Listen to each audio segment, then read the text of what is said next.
आइए हम हनुमान चालीसा की दूसरी चौपाई की महिमा जानते हैं। रामदूत अतुलित बलधामा, अंजनी पुत्र पवन सुतनामा। इस चौपाई में हनुमान जी की महिमा, उनके अद्वितीय बल और उनकी पौराणिक उत्पत्ति का वर्णन किया गया है। इसे विस्तार से समझते हैं। शब्दार्थ और व्याख्या। रामदूत, श्री राम के दूत।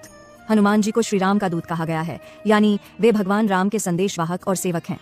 जब भगवान श्री राम की पत्नी माता सीता का रावण ने हरण कर लिया, तब हनुमान जी ने श्री राम के दूत बनकर लंका जाकर माता सीता को राम का संदेश दिया।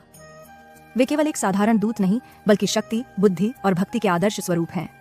वे श्री राम के कार्यों को पूरा करने के लिए ही इस धरती पर आए और अपना जीवन श्री राम की सेवा में समर्पित कर दिया। अतुलित बल धामा, असीमित बल के धाम। अतुलित का अर्थ होता है जिसकी तुलना न की जा सके। बल धामा का अर्थ है शक्ति का भंडार। हनुमान जी की शक्ति इतनी अधिक थी कि वे पर्वत को उठा सकते थे, समुद्र लांघ सकते थे और राक्षसों से अकेले युद्ध कर सकते थे। उनके बल की कोई तुलना नहीं की जा सकती, क्योंकि यह केवल शारीरिक नहीं बल्कि आध्यात्मिक शक्ति भी है।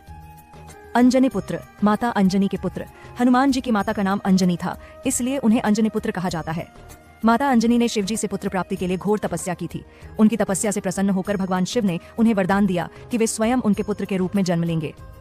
हनुमान जी शिव के अवतार माने जाते हैं, इसलिए वे अंजनी के पुत्र होने के साथ साथ शिव के अंश भी हैं। पवन सुतनामा, वायुदेव के पुत्र। हनुमान जी को पवन सुत कहा जाता है क्योंकि उनके जन्म में वायुदेव का विशेष योगदान था।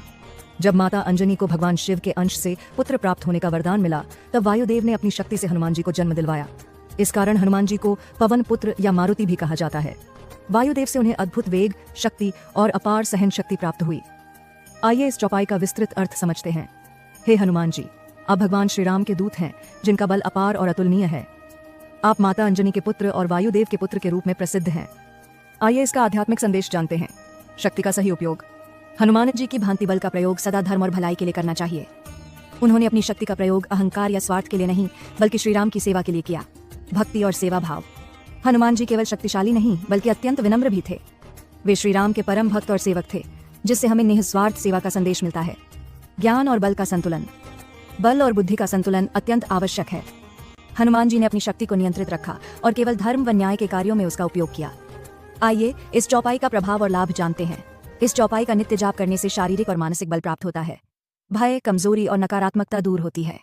जीवन में साहस, आत्मविश्वास और सफलता बढ़ती है। हनुमान जी की कृपा से संकटों से मुक्ति मिलती है और जीवन में सकारात्मकता आती है। हनुमान जी का यह स्वरूप हमें शक्ति, भक्ति और सेवा का सच्चा अर्थ सिखाता है। तो दोस्तों, यह थी चौपाई की विस्तृत व्याख्या। अगर आपको यह वीडियो पसंद आया हो तो इसे लाइक करें, शेयर करें और हमारे चैनल को सब्सक्राइब करें। के लिए जय श्री राम, जय हनुमान।